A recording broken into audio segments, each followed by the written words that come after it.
नमस्कार, DD news के इस विशेष बुलेटिन में आप सभी का स्वागत है। मैं हूं आपके साथ भावना नैयर और मेरे साथ हैं बीना सिंह, जो आप तक सांकेतिक भाषा में खबरें प्रस्तुत करेंगी। शुरुआत करते हैं सुर्खियों के साथ। बांग्लादेश में तख्ता पलट के बाद अब मोहम्मद यूनुस के हाथ में पहुंची कमान। खालिदा जिया समेत कई विपक्षी नेता रिहा, वहीं पूर्व विदेश मंत्री को हिरासत में लिया गया। भारत अपने राजनयिकों के जरिए लगातार भारतीय नागरिकों के संपर्क में।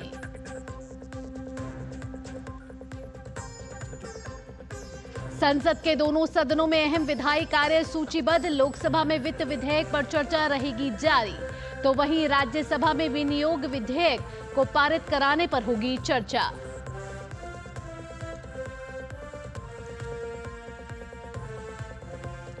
हथकरघा क्षेत्र में योगदान के लिए 10वें राष्ट्रीय हथकरघा दिवस पर उपराष्ट्रपति पुरस्कार करेंगे प्रदान। देश के अनेक हिस्सों में विभिन्न समारोह का आयोजन।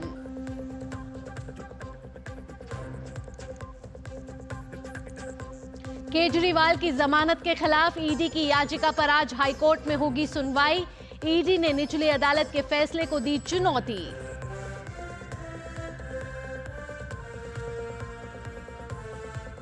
पेरिस ओलंपिक में भारतीय महिला पहलवान विनेश फोगाट ने रचा इतिहास। शानदार जीत के साथ बनाई फाइनल में जगह। कुश्ती के फाइनल में पहुंचने वाली बनी पहली भारतीय महिला पहलवान।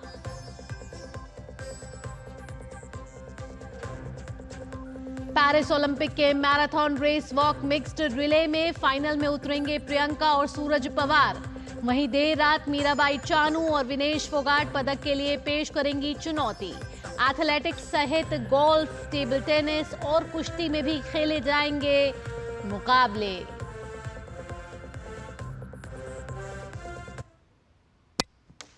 राजनीतिक अस्थिरता और भारी तनाव के बीच बांग्लादेश अनिश्चितता के दौर से गुजर रहा है।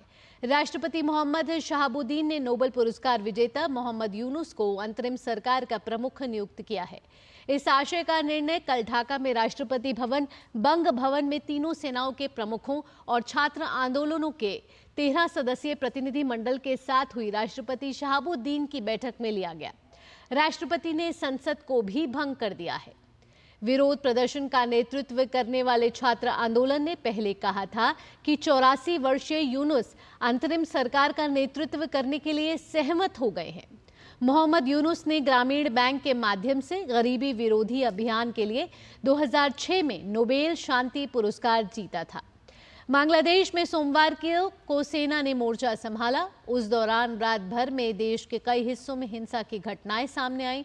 जुलाई के मध्य में जारी अशांति के कारण बांग्लादेश में मृतकों की संख्या बढ़कर 440 तक पहुंच गई है। इस बीच बांग्लादेश नेशनलिस्ट पार्टी बीएनपी प्रमुख और पूर्व प्रधानमंत्री खालिदा जिया को नजरबंदी से रिहा कर दिया गया है। इस बीच भारत अपने राजनयिकों के जरिए भारतीय नागरिकों के साथ लगातार संपर्क में बना हुआ है। लोकसभा में आज वित्त विधेयक 2024 पर आगे की चर्चा प्रस्तावित है। इस पर आज आगे की चर्चा होगी और इसे चर्चा के बाद पारित कराया जाएगा।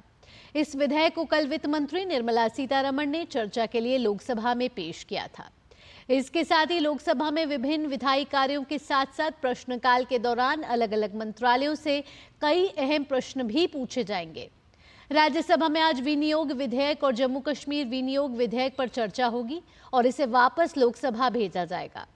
लोकसभा में सोमवार को विनियोग विधेयक पारित किया जा चुका है। इसके साथ ही राज्यसभा में विभिन्न विधायी कार्यों के साथ साथ प्रश्नकाल के दौरान अलग अलग मंत्रालयों से कई अहम प्रश्न भी पूछे जाएंगे। आज राष्ट्रीय हथकरघा दिवस है। हर साल 7 अगस्त को राष्ट्रीय हथकरघा दिवस पूरे जोश से मनाया जाता है।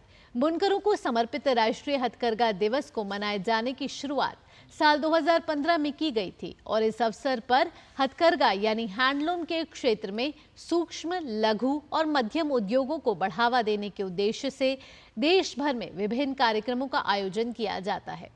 इस उद्योग से बहुत से लोग प्रत्यक्ष और अप्रत्यक्ष रूप से जुड़े हुए हैं।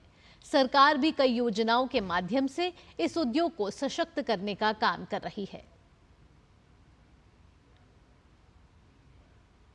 राष्ट्रपति द्रौपदी मुर्मू ने फिजी में श्री शिव सुब्रमण्य स्वामी मंदिर में पूजा अर्चना की। इसके बाद राष्ट्रपति 3 देशों की यात्रा के दूसरे चरण में न्यूजीलैंड के लिए रवाना होंगे। श्री शिव सुब्रमण्य स्वामी मंदिर नाडी नदी के पास स्थित है। दक्षिणी गोलार्ध में यह अपने तरह का सबसे बड़ा मंदिर है। यह मंदिर भगवान मुरुगन को समर्पित है। मंदिर में पारंपरिक द्रविड़ वास्तुकला का अद्भुत दृश्य देखने को मिलता है। दिल्ली की शराब नीति केस में जेल में बंद अरविंद केजरीवाल की जमानत पर आज फिर हाईकोर्ट में सुनवाई होगी। ईडी ने निचली अदालत के फैसले को चुनौती दी है। दरअसल 20 जून को रात 8 बजे राउज एवेन्यू कोर्ट ने अरविंद केजरीवाल को ये कहते हुए जमानत दी थी कि ईडी के पास अरविंद केजरीवाल के खिलाफ कोई सीधे सबूत नहीं है, जिसके खिलाफ ईडी ने 21 जून को दिल्ली हाईकोर्ट में याचिका लगाई, जिस पर सुनवाई के दौरान ईडी के वकील ने कहा कि लोअर कोर्ट का फैसला सही नहीं है और उन्हें दलीलें रखने का पूरा समय नहीं मिला। अब केजरीवाल की जमानत के खिलाफ ईडी की याचिका पर आज हाईकोर्ट में फिर सुनवाई होनी है। दिल्ली शराब नीति मामले से जुड़े मनी लॉन्ड्रिंग के मामले में मुख्यमंत्री अरविंद केजरीवाल की गिरफ्तारी 21 मार्च को ईडी ने की थी। ईडी ने मामले में पूछताछ के लिए उनको 9 बार समन भेजा था, लेकिन उन्होंने एक भी समन का जवाब नहीं दिया, जिसके बाद उनको गिरफ्तार कर लिया गया था। सुप्रीम कोर्ट ने पंजाब और हरियाणा हाई कोर्ट के उस आदेश पर स्वतः संज्ञान लिया है जिसमें हाई कोर्ट ने सुप्रीम कोर्ट की आलोचना की थी। चीफ जस्टिस DY चंद्रचूड़ की अध्यक्षता वाली 5 जजों की संविधान पीठ इस पर आज सुनवाई करेगी। असल में पंजाब और हरियाणा हाईकोर्ट के जस्टिस राजबीर सहरावत ने 17 जुलाई को दिए अपने आदेश में एक केस में हाईकोर्ट की ओर से शुरू की गई अवमानना की कार्रवाई पर रोक लगाने के लिए सुप्रीम कोर्ट की आलोचना की थी। जस्टिस सहरावत ने अपने आदेश में कहा था कि हाईकोर्ट सुप्रीम कोर्ट का कोई अधीनस्थ कोर्ट नहीं है।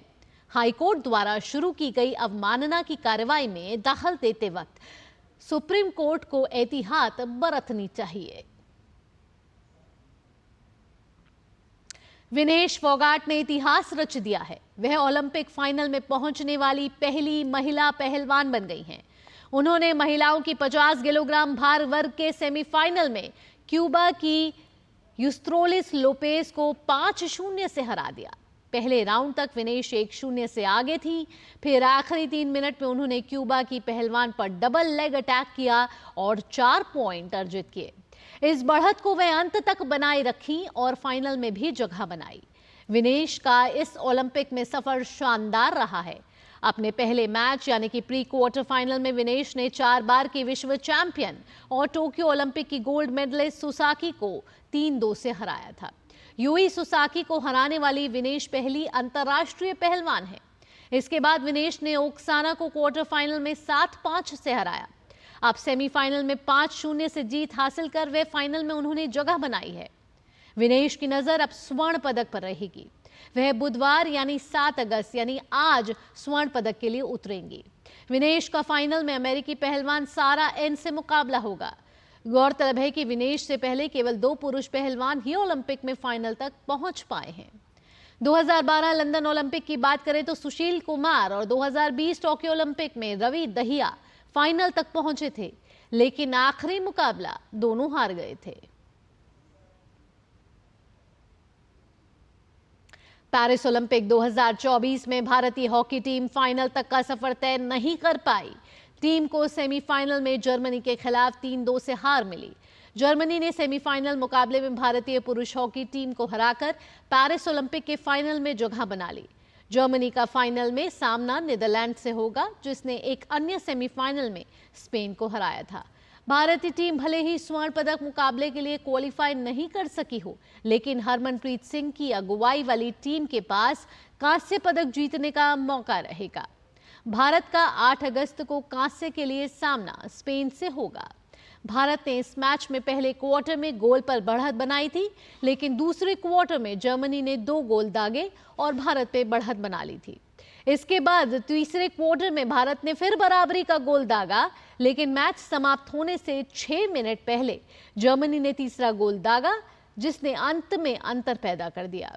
इस तरह भारत का स्वर्ण पदक जीतने का 44 सालों का इंतजार अब और बढ़ गया।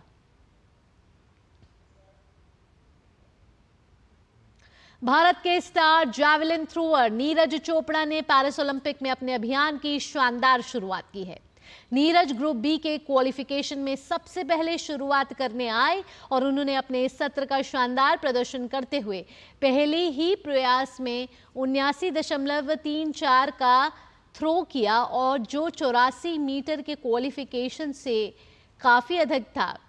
नीरज ने अपने स्वर्ण पदक के बचाव की बेहतरीन शुरुआत की है और उसने फाइनल में भी इसी तरह के प्रदर्शन की उम्मीद की है। वह एक और भारतीय एथलीट किशोर जैना के क्वालिफिकेशन में 80.73 का स्कोर किया, लेकिन वो फाइनल में जगह बनाने से चूक गए। अब सभी भारतीयों की नजर 8 अगस्त को होने वाले फाइनल पर लगी है, जब फाइनल में नीरज चोपड़ा एक बार फिर से भारत की ओर से स्वर्ण पदक की दावेदारी पेश करते हुए नजर आएंगे। इसी के साथ इस विशेष बुलेटिन में इतना ही। मुझे और मेरी सहयोगी बीना के साथ डीडी न्यूज की टीम को फिलहाल के लिए दीजिए अनुमति। खबरों का सिलसिला यूं ही जारी रहेगा। नमस्कार।